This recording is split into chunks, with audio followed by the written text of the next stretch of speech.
Hello, नमस्ते भाइयों। मैं ब्रह्मदत्त फिर से आज आप लोगों के सामने लाइव आया हूँ। कृपया ज़्यादा से ज़्यादा लोग लाइव आएँ।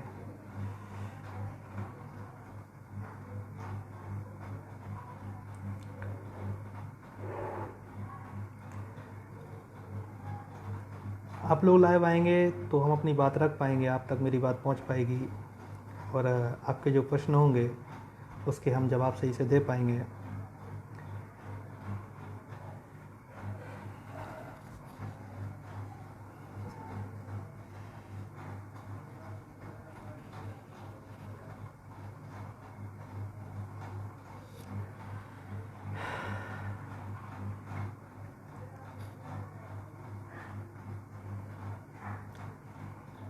हेलो, हाय देव भाई, कैसे हैं? आइए आप लोग लाइव आइए, क्योंकि मुझे बहुत कम ही समय मिल पाता है। और गुड इवनिंग सर, गौरव भाई नमस्कार। और हम आज बात रखेंगे कि जो जैसा कि मैंने पिछले बोला था आपको कि हम एक वीडियो बनाएंगे। वीडियो पे आके हम ये बोलेंगे कि जो न्यायालय में जो रकम दी जाती है, नकद रकम जो दी जाती है,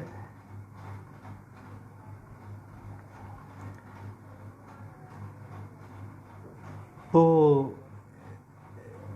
किस तरीके कितनी हद तक सही है।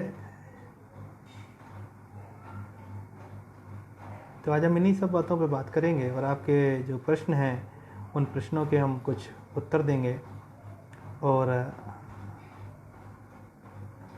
कोई अगर श्रुति रह जाए, गलती हो जाए, उसको माफ़ करना। आप वीडियो को हमारे को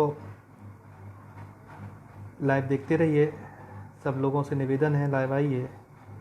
हो सकता है कि आपके साथ साथ हमें भी कुछ सीखने को मौका मिले। परेशान तो है ही, लेकिन परेशानी का मतलब सिर्फ इतना नहीं है कि अंती हो। परेशानियां तो आती जाती रहती हैं। ईसीजी की जो लाइनें हैं कभी सीधी नहीं होती, ऊपर नीचे होती रहती हैं। ये तो लाइफ का पार्ट है।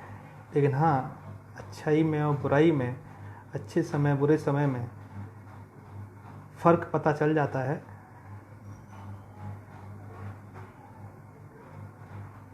परेशान मत होइए, आपकी मदद के लिए हम सक्षम हैं और कोशिश करते रहेंगे। हाय मैंग भाई, कैसे हैं?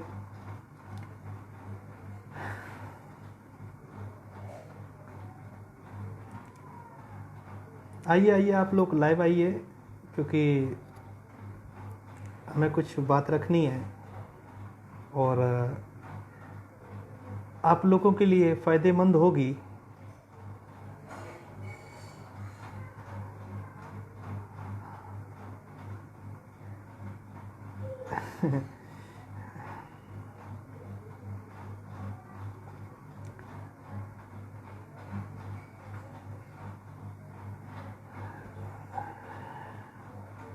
दिल्ली में फ्लैट उसके नाम लिया था, तो अगर आपके मामले विचाराधीन है, एक ऑनरेबल सुप्रीम कोर्ट की एक रूलिंग आई थी कि अगर आपने कोई भी प्रॉपर्टी अपनी पत्नी के नाम ली है और आपके डिस्प्यूटेड है वो मामला, अगर आपका डिस्प्यूटेड चल रहा है, मैट्रिमोनियल डिस्प्यूट चल रहे हैं आपके, तो वो प्रॉपर्टी उसी की मानी जाएगी जिसका इनकम सोर्स लगा होगा, जिसका सोर्स ऑफ इनकम उसमें खपत की गई होगी, जिससे वो खरीदी गई होगी, वो उसी की प्रॉपर्टी मानी जाएगी। अगर आप इनकम टैक्स में अगर शिकायत देते हैं तो आपको बेनिफिशियरी बनाया जाएगा उस प्रॉपर्टी में।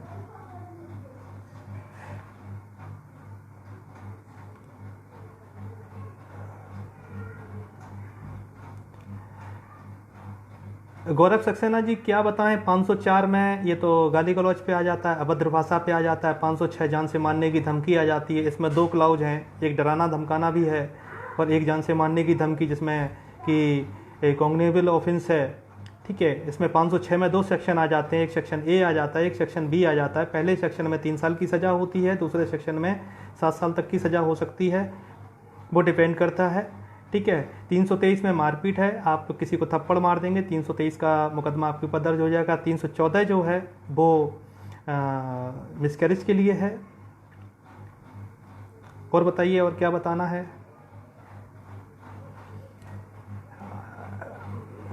जब तक केस की मेरिट्स और केस के जो एविडेंसेस हैं उसके बारे में पता नहीं चलेगा, तब तक किसी भी केस की स्थिति बताना बहुत मुश्किल होता है। सेक्शन से अंदाज़ा तो लग जाता है कि जो एप्लीकेशन दी गई होगी या कंशन एफआईआर दर्ज की गई होगी,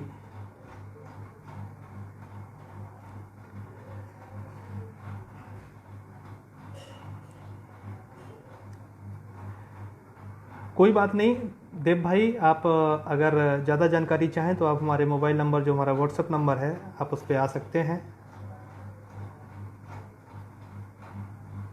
व्यक्तिगत रूप से हम आपसे बात कर सकते हैं। और आज हम बात करेंगे कि जो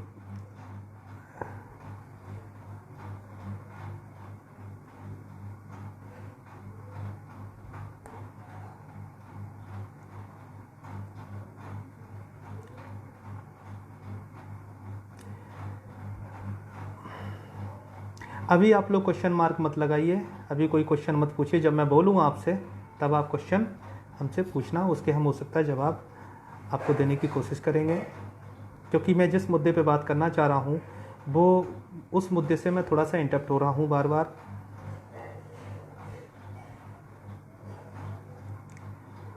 अगर फर्जी एविडेंस है, फर्जी एफिडेविट दिया गया है, फर्जी कथन है, फर्जी स्टेटमेंट है, डिक्लेरेशन गलत है, गुमराह किया गया है, झूठी शिकायत, सारे प्रावधान आईपीसी में हैं, आप उसको फॉलो कर सकते हैं।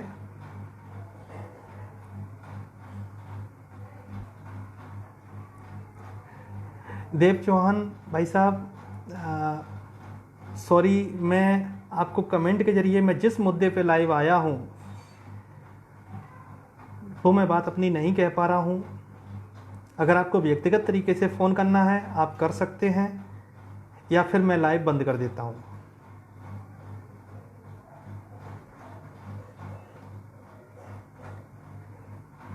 जब मैं आपसे बोलूँ कि आप क्वेश्चन हमसे पूछिए तभी हमसे क्वेश्चन पूछिए। हम अभी वीडियो में आएंगे, हमें अपनी बात कहने का पूरा मौका दे दो कि हम किस लिए लाइव आए हैं, हमारा मतलब इंटेंशन क्या था लाइव आने का। हम आपके सारे जो क्वेश्चन हैं उनके सारे के जवाब देंगे, ऐसा नहीं है जवाब देने से पहले हम जाएंगे नहीं, लेकिन जवाब हम वही देंगे जो आपके लिए फ़ायदेमंद होंगे। मैं ऐसा कोई भी जवाब नहीं दूंगा जिससे कि कोई भी महिला आपके ऊपर बैकफायर कर सके,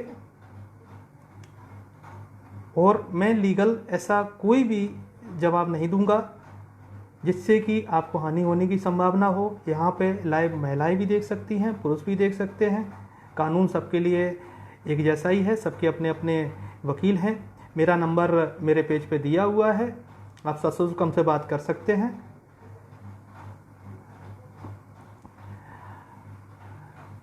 हमारा जो मुद्दा था, हमारा मुद्दा ये था कि जब कोई न्यायालय, चाहे वो डीवी के तहत में सेक्शन 23 के तहत में एक्स पार्टी ऑर्डर कर रहा हो, या कोई भी रिलीफ दे रहा हो, या भरण पोषण सीआरपीसी 125 में, या HMA 24 में, हिंदू मैरिज एक्ट 24 में, वो जो पैसे का जो ऑर्डर किया जाता है उस महिला को देने के लिए,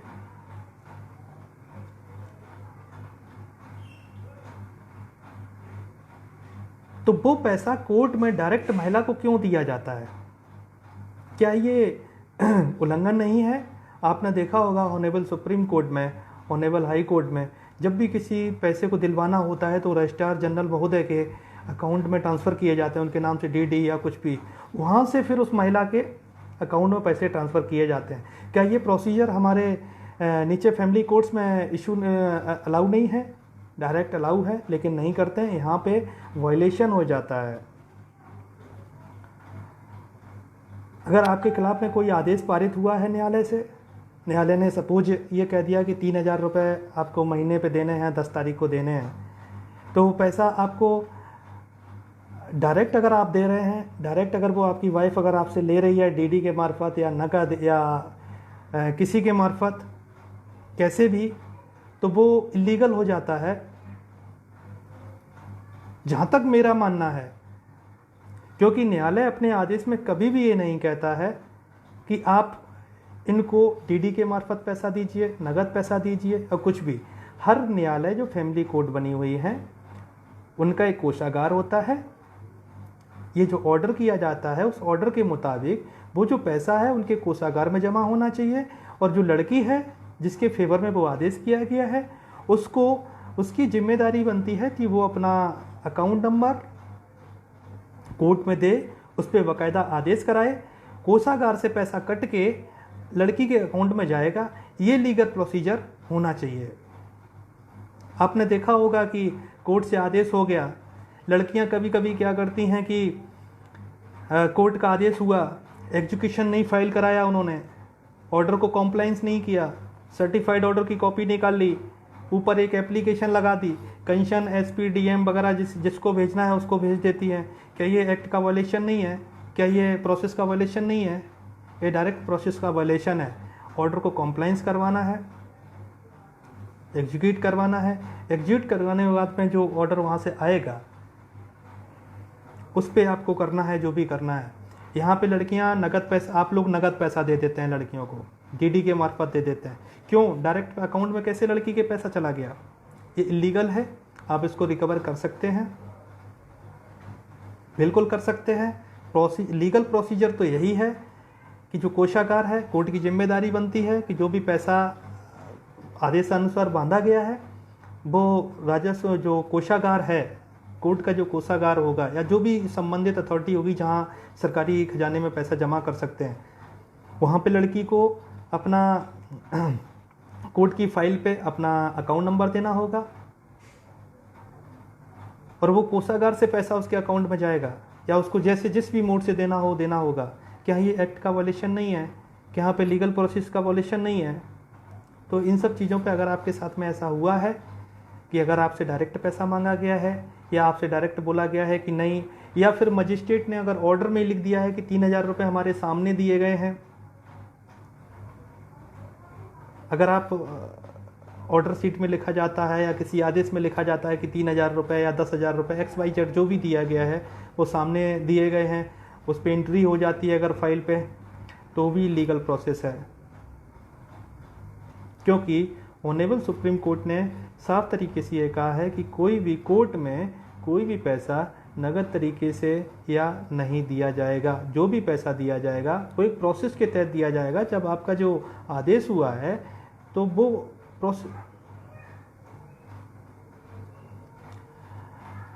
प्रोसेस जो हुआ है।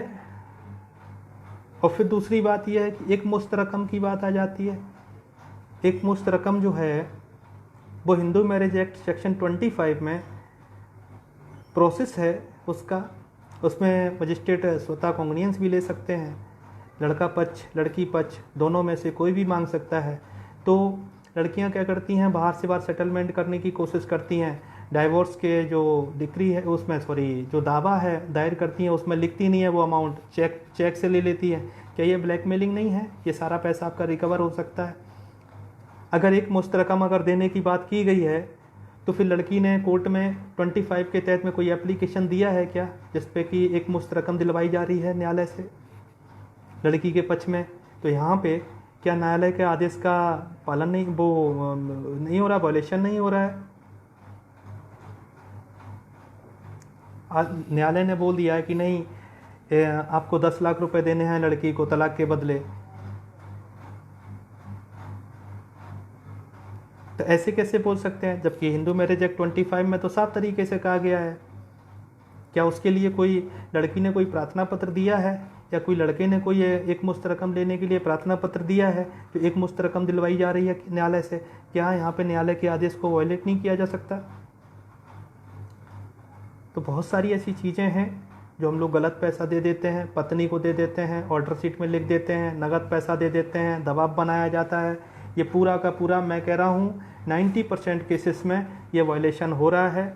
जबकि वो पैसा लड़का यदि दे रहा है तो वो कोषागार में जमा होना चाहिए, और लड़की की जिम्मेदारी बनती है कि वो अपना अकाउंट स्टेटमेंट या अकाउंट की डिटेल्स कोर्ट की फाइल पे दे, और कोर्ट की जिम्मेदारी बनती है कि उसको कोषागार में भेजे, वहाँ से पैसा डिडक्ट होके आएगा।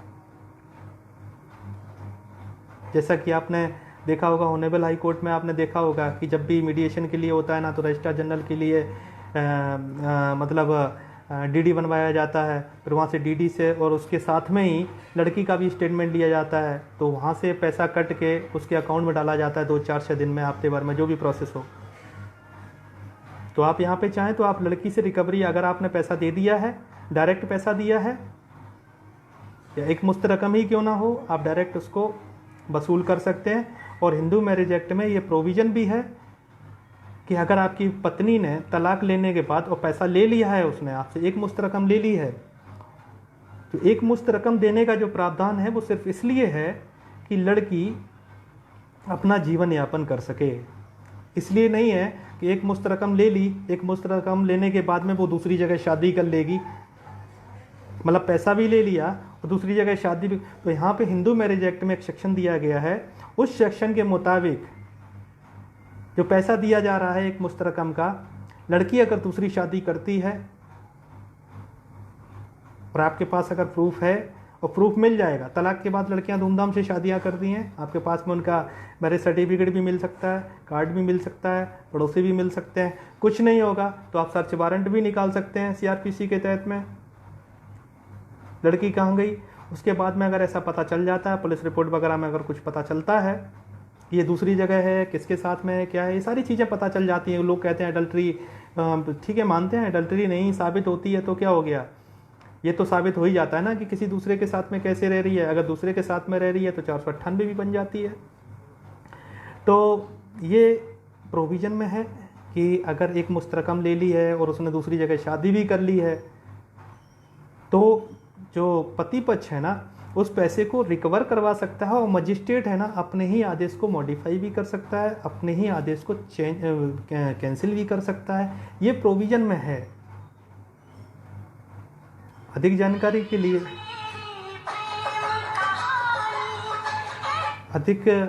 के लिए आप मेरे नंबर पे भी संपर्क कर सकते हैं, और हम सशुल्क काम, हमारे जो अधिवक्ता भाई हैं इसमें हमारा सहयोग भी करते हैं। अगर ज़रूरत पड़ जाती है, हम लोग एक दूसरे की सबकी मदद करते हैं, सबसे पूछते ताछते हैं, उसके बाद में ही कोई आगे कदम बढ़ाते हैं। और दूसरी बात यह है कि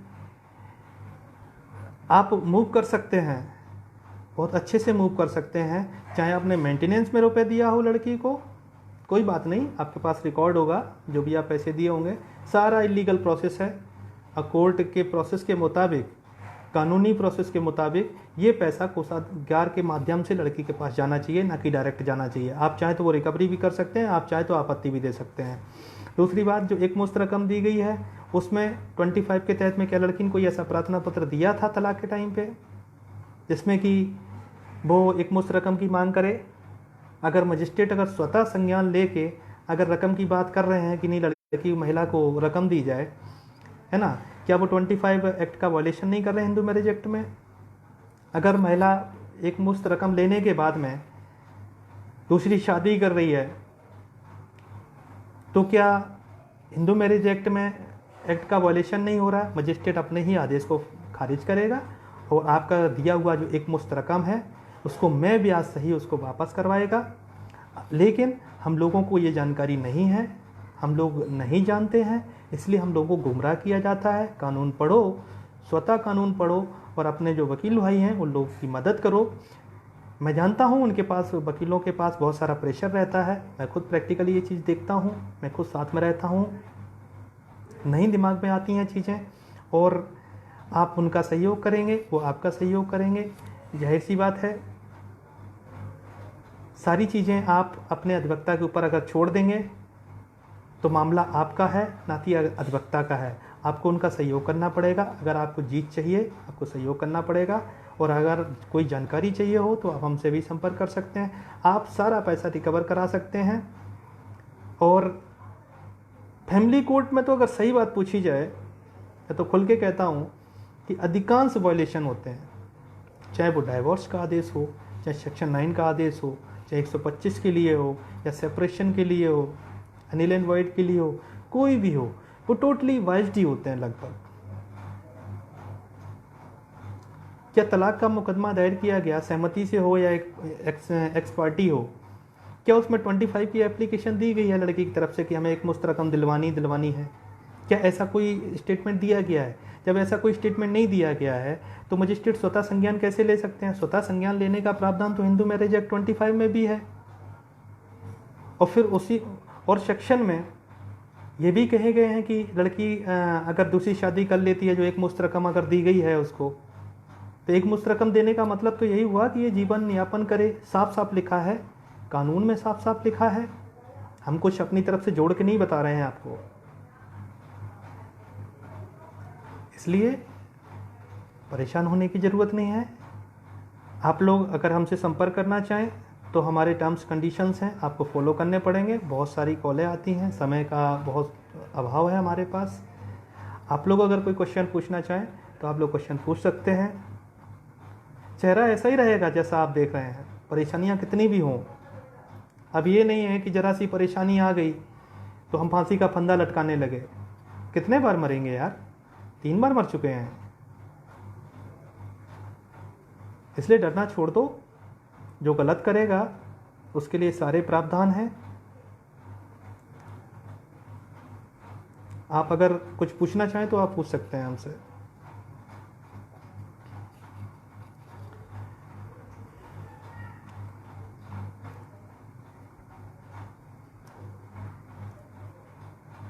धन्यवाद।